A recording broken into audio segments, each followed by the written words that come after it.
Hey everybody, it's Matt Powers. It's 3 o'clock Central Time again, and we're here at Baker Creek. And we're actually in the Media Shack. And so this is where all those amazing pictures come from that you see that make up our covers, our ads, and all the different seed packets that we see. It's actually, stuff like this. They get a little scene of stuff together, they take these seeds, and they make something beautiful happen. And so it's really a fun play area. And I just wanted to come here today and talk about seeds in this context because it's got some nice lighting so you guys can really see the seeds. And hopefully it's loud enough. I'm on a stage here and things are cleared out so that it should be loud enough for you guys to hear me. And if so, just let me know because this could be a place where we could do this again. All right, so to start off with, a lot of people struggle with how to balance all the different aspects of the garden. I mean, there's like beets, there's root crops, there's kohlrabi, which just seems crazy. There's all this corn, there's sorghum, there's all this different stuff's going on. And a lot of people get overwhelmed. They're like, I don't even know what kohlrabi is. How am I gonna integrate it in my garden? And so I wanna walk you through a bunch of different things. We have an amazing thing on our website called the Growing Guide. And it takes you through each of the plant families and then tells you exactly what you can do to grow them. So to start off with, I just want to go through a few different things. To start off with, I just want to tell you all that don't get overwhelmed. The reality is there's not that many different types of plant out there in the annual gardening world. It's really finite and we can go through them all. And I think the best thing to start off with your first year is just go through and pick 2 types that seem to fit your area and start from there. And then organize that and then see if it fits. Because you're gonna have to run numbers, you're gonna have to run dates to see if these things will grow, they'll fit in the time period, or they'll fit in the garden, in your space. And whether they fit in your diet, because you might not eat that, or you might be allergic to that. It all depends on where you're at right now. So to start off with, I've got seeds behind me, but to start off with, I tend to categorize my seeds in different ways. One way is you group them according to plant family. So you have like peas right here, right? So this is one grouping you could do. But then there's other groupings that you could do like fall or spring or summer or early spring or even winter if you're in an area with mild enough winters that you can grow through.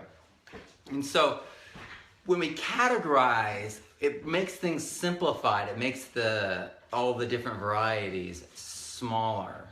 And then you end up with like 12 categories or 14 categories instead of hundreds of different plants. So that's why it's particularly important that we use these categorizations that we have to help us limit our choices so we can make better choices and make quicker choices. So right before me, I have a few different things. Let's just start. So one of the most important things to have in your garden is legumes. So these are peas, these are beans, and they can be perennial or annual.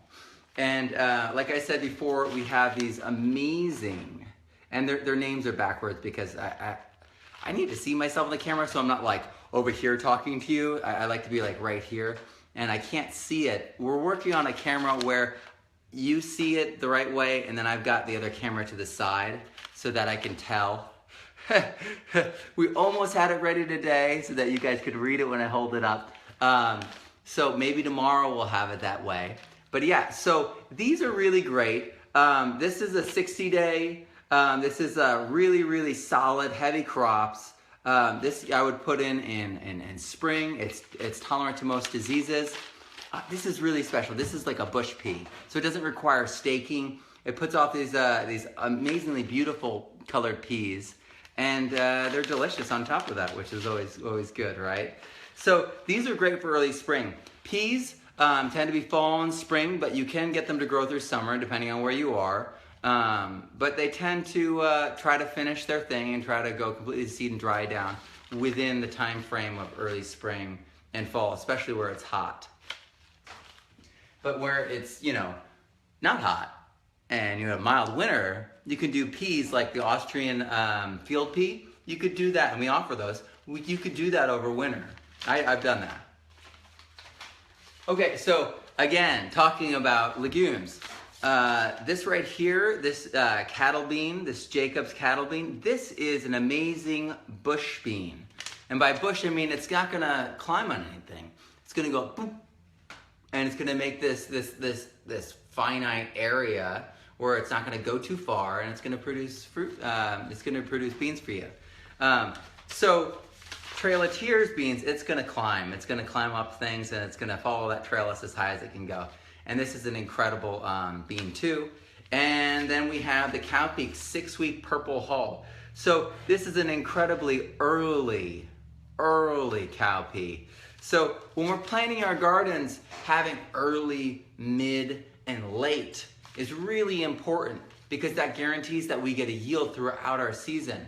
So when we get, like the minimum we should try to do when we're getting our garden started is go for the early, mid, and late, or the early season, like early spring, and later, like full summer, for varieties, because that'll make sure that you're covered with your food. And with just 2 varieties or 3 varieties, you suddenly have a spread of that type and that family. So speaking of which, something that is like critical to my garden is squash. And when we talk about early season, we're always talking about summer squash. So this is what people call a scallop or a patty pan squash or flying saucer squash, and they're just gorgeous. The green on them is so beautiful. They take on a taste like a cocozella, and it's just really superb.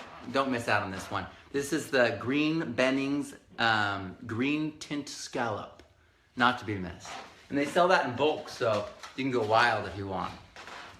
The early golden summer crookneck. This is kind of the classic warty Native American crookneck that everyone loves and knows. This is fabulous stuff. But again, this is an early variety because it's summer. I mean, because it's summer squash. And the thing, if you studied Buffalo Bird Woman, she wrote about drying this down and doing dried squash for food storage.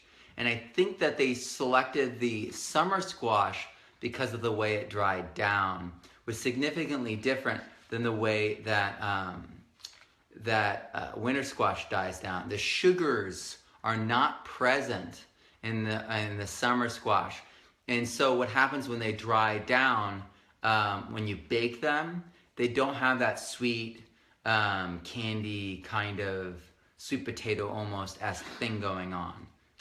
So, and that's probably why when you dry them down, they preserve so well, because they don't have sugars at the same rates. Something very interesting. Buffalo Bird Women, someone to study. Okay, and so if you let those summer squash go, and they go into the season, and then they go to the end of the season, they will make winter squash. That's the difference. I used to think, in my naiveness, that the winter squash grew in winter. It doesn't grow in winter. The winter squash grows in summer. It just grows longer because it's making a giant fruit, and it's also hardening down. So this is an amazing French variety. It's all covered in warts. It's the Gallo d'Azines. I'm probably not, it's a Gallux, G-A-L-E-U-X, d'Azines, D''E''Y''S''I''N''E''S. And so it's French, it's fabulous. It's got almost like a melon flavor to the flesh. You could use this in so many different things. You could cook it down. You can make pie out of it. You could make savory and sweet dishes. This is incredible. This right here is one I'm going to be trying this year. Whoa, there we go. I'm a little closer now. This is the jumbo pink banana, and it's huge. If you've seen Dave Kaiser holding the squash, the big giant squash, this is it. So I want to try this out. It's like a baby brother of the giant Getty Okosamin squash. I'm going to try that too. So squash is an amazing thing, but just get the early and get the winter so you have the spread.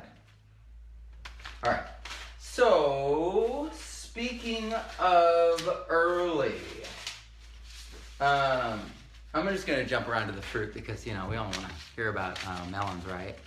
So one of my favorite stories that I ever heard coming out of Baker Creek is the story of the Blacktail Mountain watermelon. And it's an amateur breeder who couldn't get watermelons to develop fully, and they never ate sweet watermelons, and it was their dream. And so they made it happen. And now we get to share it with everyone else because they shared it with us. So this is an incredibly short, and if you want melons, you know, get in, get out, get them.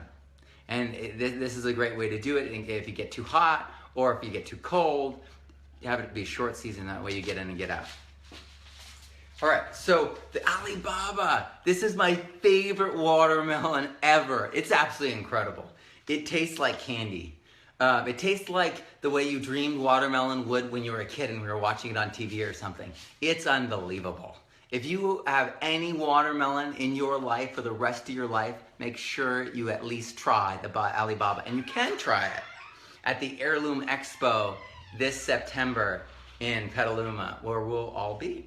And so come and hang out and try some. All right, so another thing you can do to really get things going is to plant smaller melons because they'll arrive sooner.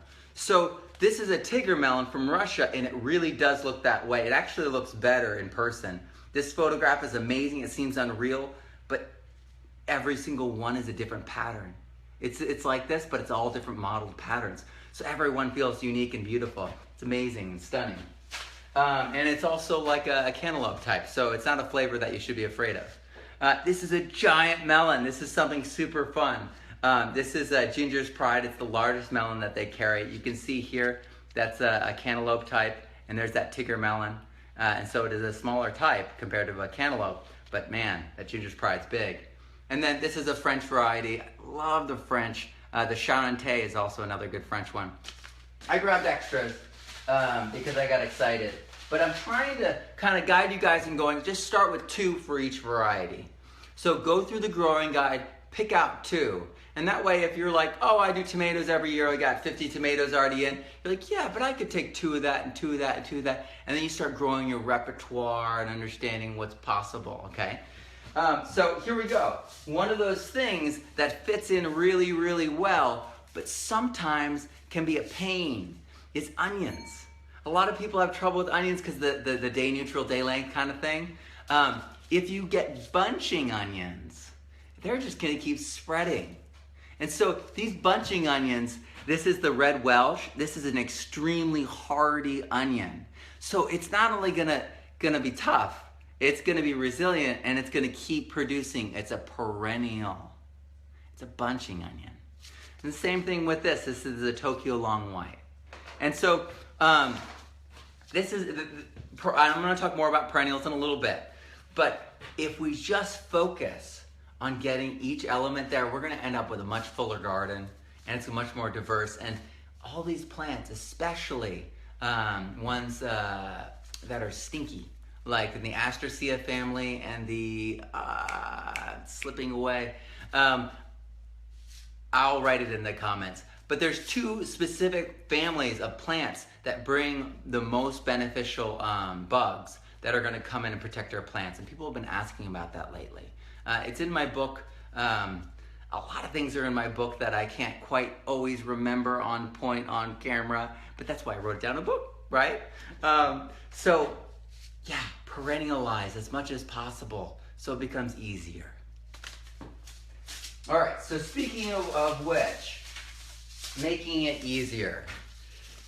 Greens. We all want salad greens, and we want winter salad greens, right? And so the winter salad greens that are gonna be hardier are gonna be our mustards, our bok choy, our kale. And this is the Siamese Dragon Stir Fry Mix. This is my favorite, because this will go to seed, and it will just keep growing and growing and growing. And it will grow really, really far into the winter. So don't miss out on this. This is incredible. This is one of the things I planted once, and I never needed to buy it again because it just kept coming back and giving me seeds in a prodigious amount. So if you want to buy something once, Baker Creek's the place to go, because a lot of our seeds are just so prolific, they just keep coming back. And if you pay attention and time it right, you'll always have them.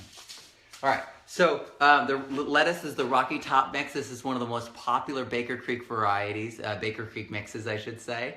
And this, again, is the same thing. If you guys have ever let lettuce go to seed, you're going to see lettuce like all over the place, this tall, and it's going to have all these antlers on it. And you just grab each flower and squish it, and then the seeds fall. So you just go squish above your hand, and then fall, and it will fall into your hand. And then you have a handful of seed. And this right here is all the seed in here, and this is all the seed you'll ever need for these varieties, because you'll be able to grow them out. And you can plant these in early spring, depending on where you are, and a little bit later if it's cold. And you're going to be able to never buy these again, because they're going to keep coming back. And there's some really beautiful ones in here. This one right here with the speckles on it, it's my favorite. All right. So other annuals that just come up and then just kind of stay are like Swiss chard and kale. There's these greens that just keep coming. A lot of people like spinach. I got over that because I grew it next to kale and Swiss chard, and I was like, wow, you guys are awesome. Spinach, what's the deal? And you know, the spinach gives up pretty easily, and then it wilts really easily. Have you noticed that? You put it in the pan, it's like, and it's instantly cooked. It's the same way in nature. You know, the frost comes, and Swiss chard and kale can, you know, they have some resistance, but the spinach is like, you know, especially the Bloomsdale, because it's got that rounded edge. It's the Invierno, yeah, the Invierno with the pointed tips and the ruffles. That one actually goes much further, and I think it's the ruffles that actually gets it to go a little bit further. All right, so I'm gonna get all the roots. Let's get all the roots in. Gather all the roots. Okay, so we've got leaves, we've got fruits, we've got roots. So roots are incredible. I really, really like roots, and I kind of separate them out into different categories. Like, for instance, radishes, turnips, rutabagas. They're all brassicas. I took pictures of this guy today. This is in the greenhouse. Just absolutely incredible. It's a Sakurajima giant radish. Kohlrabi is also a brassica. So these are brassica roots that will go into the fall. These are brassica roots that you can start in the spring, and they'll just develop. All right. Here we go. So this is the oldest beet known in existence. It's the Crapardine, or the Crapardine, Crapaudine. And sounds French to me. It's possibly dating back to 1,000 years ago. So this is an incredible beet. It's beautiful, and it's just like our ancient corn, you know? It's a variety we need to work on. We've got to keep it going.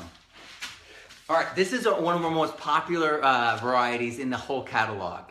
It is the Golden Beet. And actually, I just wrote an article for Permaculture magazine North America about this, about how this beet is incredible. It won't stain your clothes.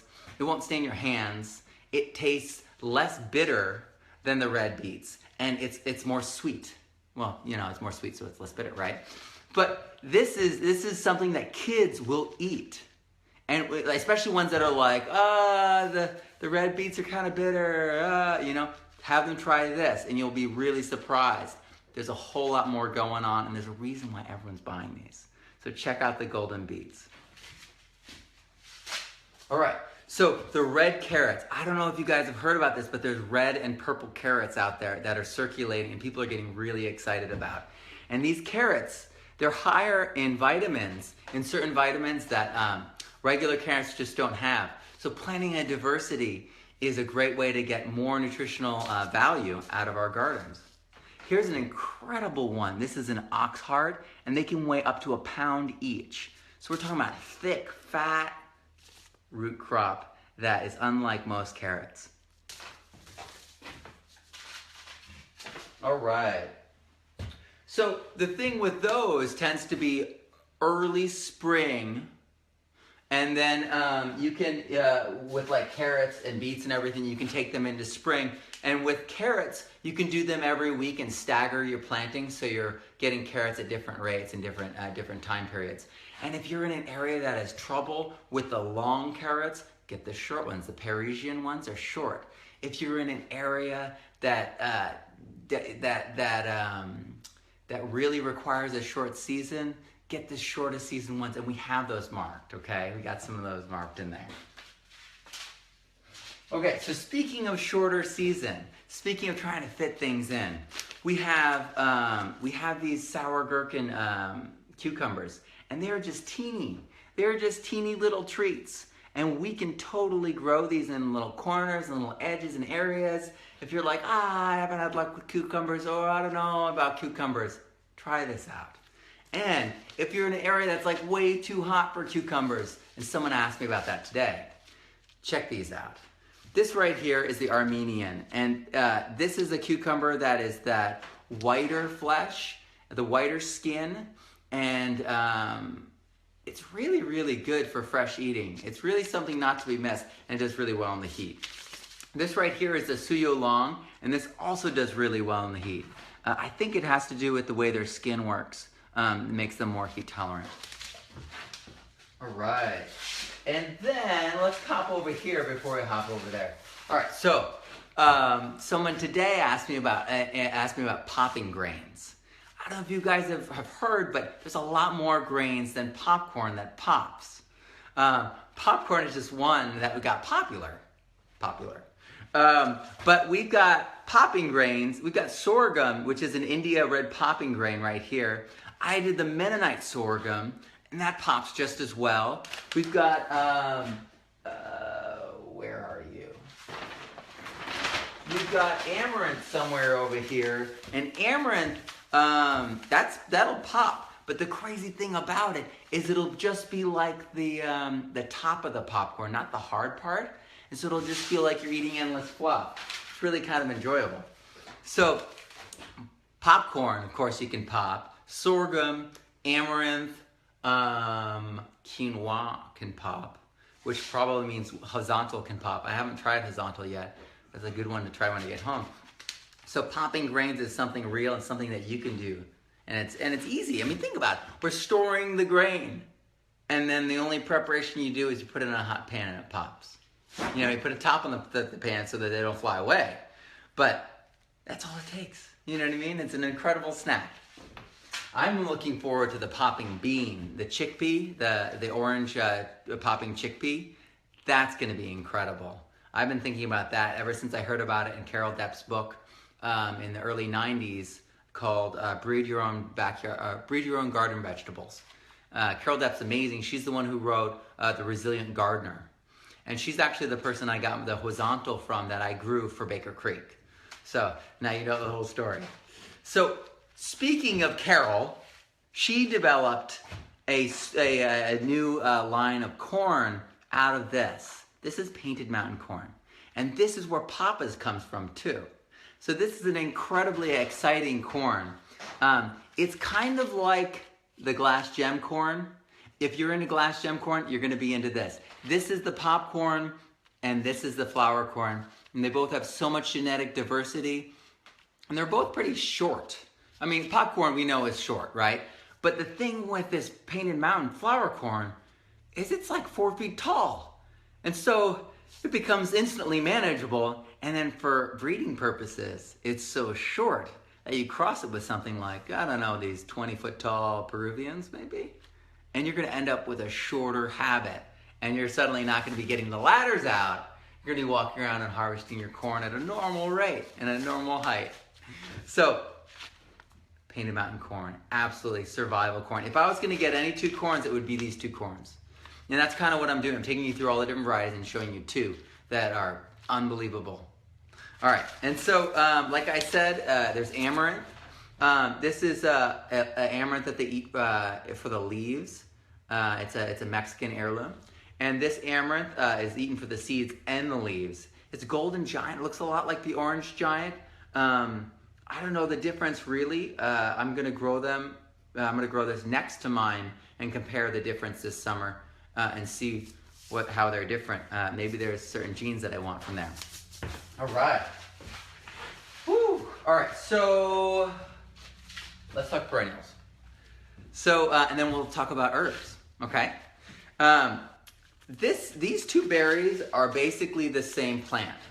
And one is the Otricoli and one is the Wonderberry. This was created by Luther Burbank, the famous plant breeder who we owe so very much to.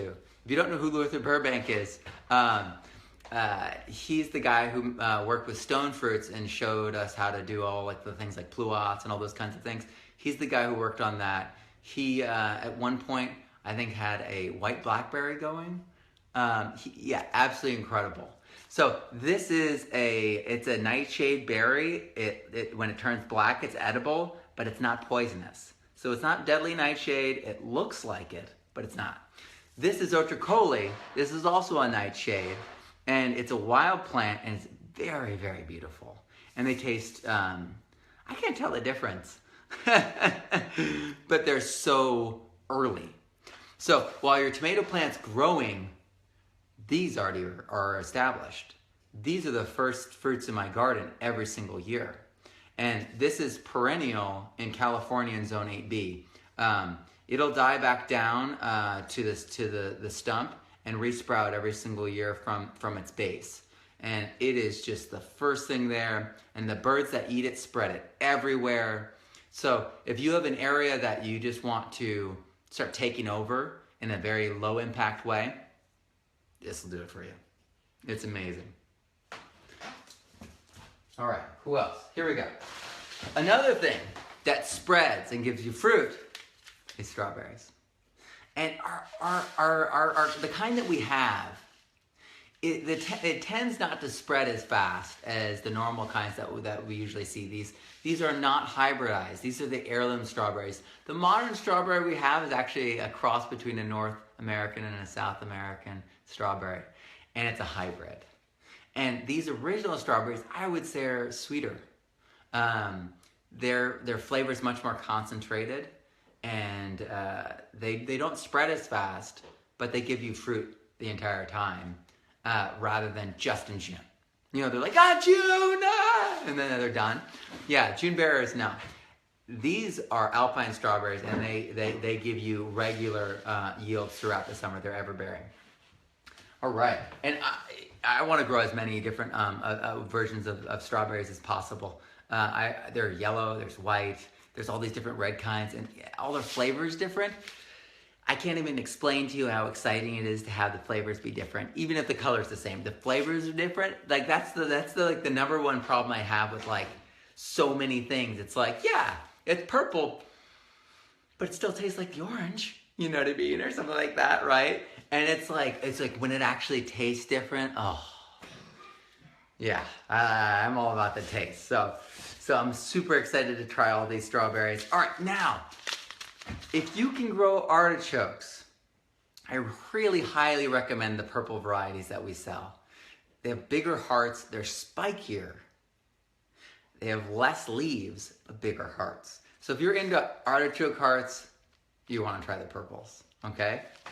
And then if you can do it, do asparagus. I mean, this is a plant that's going to keep growing its crown and go bigger and bigger, and then start thickening those asparagus. I mean, this is a plant that can last 20 years. This is absolutely incredible, not to be missed. All right. So I'm going to grab a few other things.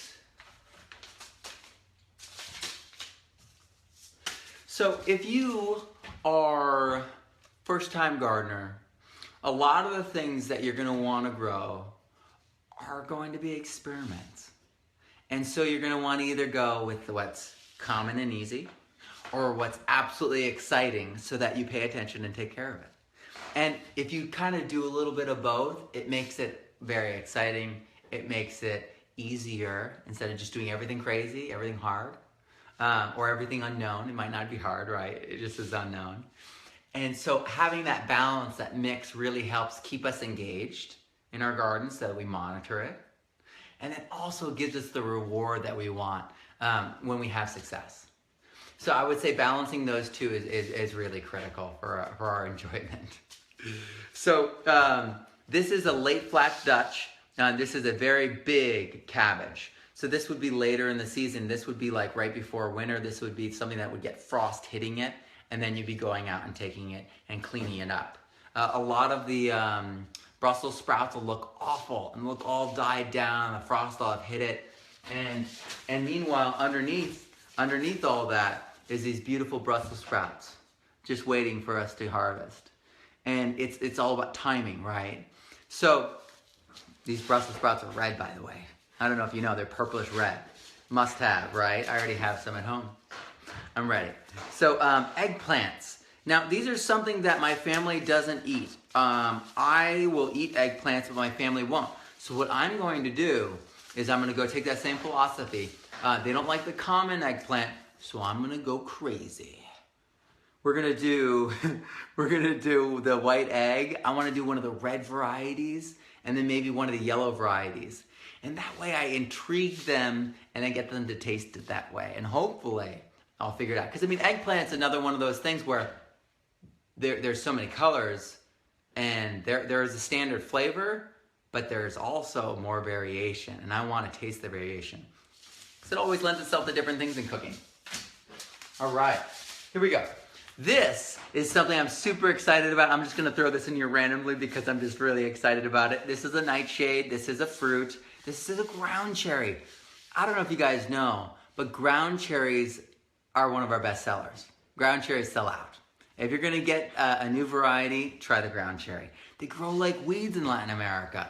And they taste like strawberries crossed with cherries and tomatoes all in one. And so it's not quite like a sweet tomato. It's really more like a fruit that tastes like there's overtones of tomato.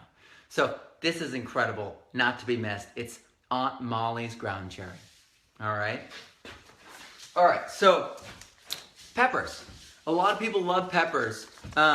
I really like peppers, but I tend to be afraid of the super, super hot. Everyone's like, I'm going to get the hottest thing in the world. And I'm like, are you eating all those? You know, I don't know. But for me, I need to like have something to cut the heat with. And you could do that with carrots when you're making the hot sauce, or you could just do it with peppers that aren't as hot. So you cancel out the heat with other peppers that are milder. And so you end up growing milder and spicy ones. Obviously this cayenne's not crazy hot. You get the idea though. You can mix these things so that you can get the same hot sauce, the same flavors you want, but without it being overpowering. The habanada is that's another seed I have to get still. Okay, note to self, get the habanada before it sells out. The habanada is a habanero that's not hot. And so you can make the sauce, like you guys know that Melinda's habanero sauce? It's so good, but it's not too spicy. And it's that, you know, that flavor, that thing where it's like, I want the flavor, not too much spice. Get both. Get that spicy habanero, and then get something you can mix with it to cool it down a little bit. Like the habanada, right? Okay, I better get on there soon. You guys are gonna buy them all.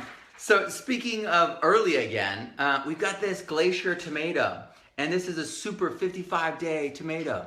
We actually have the world's earliest tomato in our catalog as well. So if you have trouble with tomatoes, go for the earliest. And also, you know, if you go super early and they're determinate, you can take cuttings and then root the cuttings and then grow them halfway through the season and get another crop. A lot of people do that to avoid growing from seed again. And remember, all the hairs along the sides of the tomato are all potential roots. So when you bury like an arm of a tomato plant, you don't even need to cut it. Take an arm of a potato plant and cover it with dirt like there. It'll start rooting here.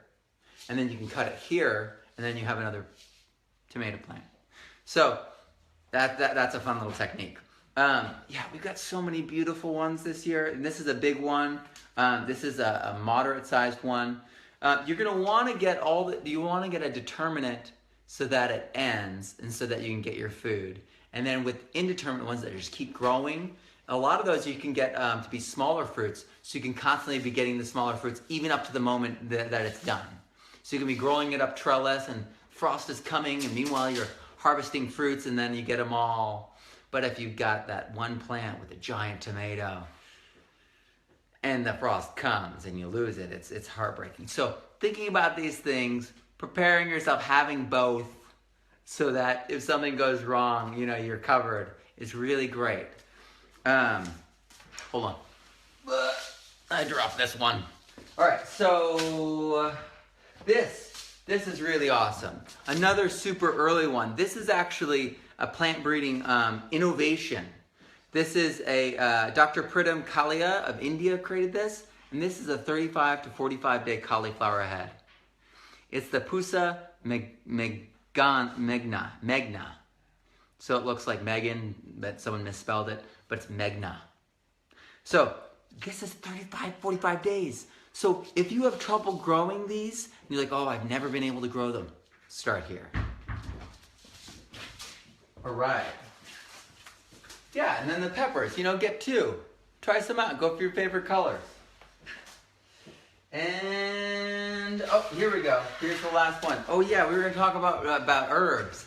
Okay, so the thing is, almost half of our garden plants that we're regularly growing are going to attract beneficial insects that are gonna protect our plants. But you must allow them to go to seed. So that's a caveat that most people don't hear. They're like, yes, grow the carrot, grow the this, you know, and then it's like, yeah, let it go to seed. Because then it's gonna it's open its flowers, it's gonna have the pollen, it's gonna be attracting bugs. And when we do that, it lets off its scents, it goes through its full expression. And when it does that, it sends out all its signals, it sends out all its smells, you know what I mean? It does the full expression. And so you get all of those insects. If you don't let things go to seed, you don't get beneficial pollinators. If you don't let things go to seed, you don't get a full ecosystemic effect. And so when people talk about, you know, how they need to do these things to make their garden operate, or how they need to crop rotate, keep away pests, pest is just code for imbalance. Pest is just code for a lack of cycling. So there's a broken cycle here. So we just need to fix that cycle and it'll go better. So cilantro, basil, and if you can, get holy basil, because oh man, it's the best tea in the world. If you guys have never had holy basil tea, or Tulsi as it's called, Tulsi, do not deny yourself. Go out and get some Tulsi. Amazing stuff. All right. Whoops. I'm gonna have to put all these seeds away. So fennel, it's super stinky. Yeah, it attracts and deflects, or repels, I should say. Lemon balm, mints are really, really good, and other plants with like lemon scents are also really good at putting out smells that drive the bugs away. Also, it's lemon balm. If you guys have never had lemon balm tea, go out and find some right now. It is unbelievable. It's the best lemon flavored tea that you can find. I've had lemon tea my entire life. I've had it from the stores and all that. And then I grew lemon balm, and it was like I'd been lied to my whole life. And the moment I tried lemon balm, it was like a secret had been revealed to me. So lemon balm. And it spreads like crazy. So it's a mint, right? So it's a gift that wants to just keep giving to you. So don't deny it. Set it up for a place where it will go wild, and you'll just, or counterbalance it with other herbs. Or make hardscape, like a little, like a brick edge or a log edge. All right, lavender. This is a great one. Bees love lavender. Blue hyssop, another excellent one. Sunflowers. Sunflowers attract pollinators, they attract birds, they attract all these wonderful elements of balance. And then people were talking about, I'll finish this. Oregano. Oregano is an amazingly powerful medicinal plant that everyone should have. It's another one that spreads. But again, if you just put these things so that they run into each other, they tend to keep each other at bay. All right. Now, people were talking about edible flowers earlier online, and I just want to say that my favorite edible flower that we carry is the nasturtium. And it looks like this, Then this first one is a dwarf jewel mix, and so they're all small. So I put these around the edges of things that are along paths. And so when I'm walking around, I can just reach down and grab one and eat it, or I can give them to someone else to eat. Because people are like, you can't eat flowers, sir. And then you eat them and they're like, what did you do? And they just taste like black peppers. So it's really, really fun. All right, and then lastly, and then I gotta see how much time I have. We have the Negrito Mandubi. This is a black peanut. And what I would say about peanuts that you all should know about is that when peanuts work with corn, they increase each other's yields. And the peanuts are gonna fix nitrogen, right? They're a legume. So they're gonna work together. This is gonna replace what this takes out. And this is also gonna give us another yield in an area that doesn't seem like it can fit another yield in, right? So, incredible, incredible, incredible.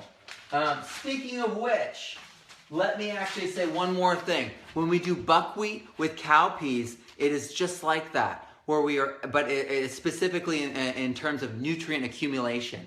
So the cowpeas, they're amazing at biomass accumulation. They pull tons out of the atmosphere, CO2 to create their structure. And they're also pulling nitrogen out of the atmosphere, and they're fixing it in the nodules with the rhizobia bacteria. And so when they break down, they're having all that biomass and all that nitrogen turn into amazingly fertile soil. So if you partner with buckwheat, amazing things happen.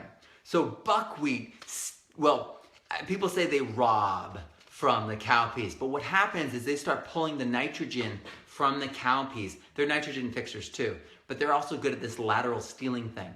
So they start taking nitrogen from the cowpeas. It causes the cowpeas to go into overdrive. So not only that, if I recall correctly, it's phosphorus that they also nutrient accumulate, the buckwheat. And so there are this incredible, incredible plant. Actually, speaking of phosphorus, daikon radish is also an incredible nutrient accumulator of phosphorus. So if you're doing cowpeas, daikon radish, and buckwheat as your summer cover crop, what's going to happen is those daikon are going to tunnel down into the earth and go like 3 feet into the earth with like big, big roots. And then you're going to have all this biomass growing and then all breaking down. And by the next year, the daikon have tilled the ground for you by making those huge holes and then rotting in them. You have a new layer of soil on top that's blocking all your weed seeds. You have more nitrogen and phosphorus that is soluble, and that's the ready form, right?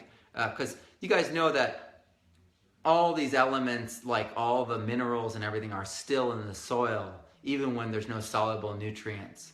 So like people say, oh, it's just dirt now. It's like, yeah, dirt has all the elements still in it. And it's soil life that unlocks it. Anyway, I've talked about that before. But yeah, so I think I talked about everything today that I wanted to talk about. Thank you guys so much for joining me. Let me see what my time is. I don't want to run too far over. We have just a few minutes here to answer some questions. I'm going to go over here to our website and try to hop on there for you and answer some of your questions. Thank you guys so much for hanging out. And I hope that if you guys really have any questions and they don't get answered here, that you write us at seeds@rareseeds.com, or you can private message us here on Facebook and we'll answer your questions.